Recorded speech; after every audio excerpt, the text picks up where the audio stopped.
असमय हो जाए मौत तो आत्मा के साथ क्या होता है, जानिए अकाल मृत्यु के रहस्य। गरुड़ पुराण में असमय मौत या अकाल मृत्यु जैसे दुर्घटना, बीमारी, आत्महत्या आदि के बारे में बताया गया है। जानिए, यदि इन स्थिति में किसी की मृत्यु हो तो उसके बाद ऐसी आत्माओं का क्या होता है।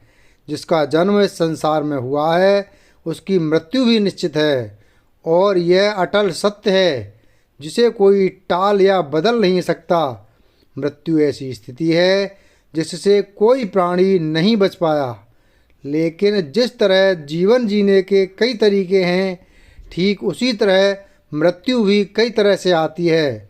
हर व्यक्ति की मृत्यु एक जैसी नहीं होती। कुछ लोग जीवन का हर सुख भोग कर मृत्यु को प्राप्त होते हैं तो कुछ लोगों की असमय मौत हो जाती है। कुछ लोग गंभीर बीमारी से पीड़ित होने के कारण दम तोड़ देते हैं तो वहीं कुछ आत्महत्या कर लेते हैं आदि। गरुड़ पुराण हिंदू धर्म का महत्वपूर्ण ग्रंथ है।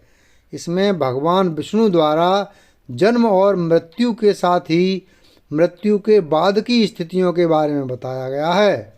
गरुड़ पुराण में श्री हरि ने मृत्यु से जुड़े कई गूढ़ रहस्यों को बताया है, लेकिन क्या आप जानते हैं कि अकाल मृत्यु या असमय मृत्यु कैसे होती है और ऐसी मृत्यु को प्राप्त करने वाली आत्माओं के साथ क्या होता है। आइए जानते हैं इसके बारे में विस्तार से। अकाल मृत्यु क्या होती है। गरुड़ पुराण के अनुसार जो लोग भूख से पीड़ित होकर, हत्या किए जाने पर, फांसी लगाकर, जहर खाकर, आग से जलकर, जल में डूबकर, सांप के काटने से, दुर्घटना में, गंभीर बीमारी के कारण और आत्महत्या आदि के जरिए मृत्यु को प्राप्त होते हैं, उसे अकाल मृत्यु की श्रेणी में रखा गया है। इन सभी में आत्महत्या को महापाप कहा जाता है, क्योंकि भगवान ने मनुष्य को जन्म दिया है। यदि मनुष्य आत्महत्या करता है तो इसे भगवान द्वारा दिए जन्म का अपमान करना माना जाता है। क्यों होती है अकाल मृत्यु, क्या है इसके कारण। गरुड़ पुराण में बताया गया है कि व्यक्ति का जन्म और मृत्यु सभी उसके कर्मों के आधार पर निर्धारित होता है।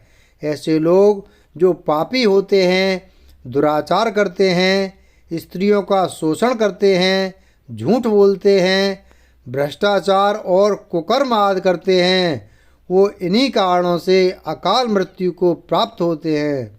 अकाल मृत्यु हो जाए तो आत्मा का क्या होता है।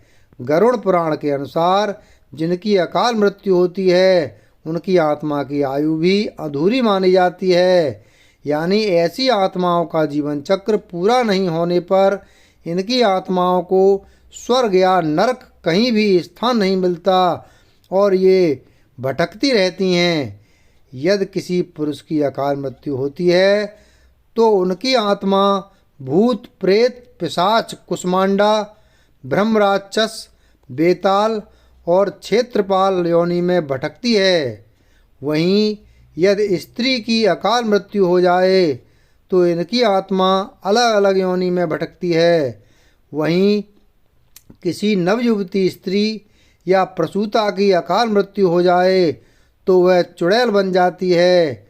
कुंवारी कन्या की अकाल मृत्यु होने पर वह देवी योनि में भटकती है। ऐसा गरुड़ पुराण में बताया गया है।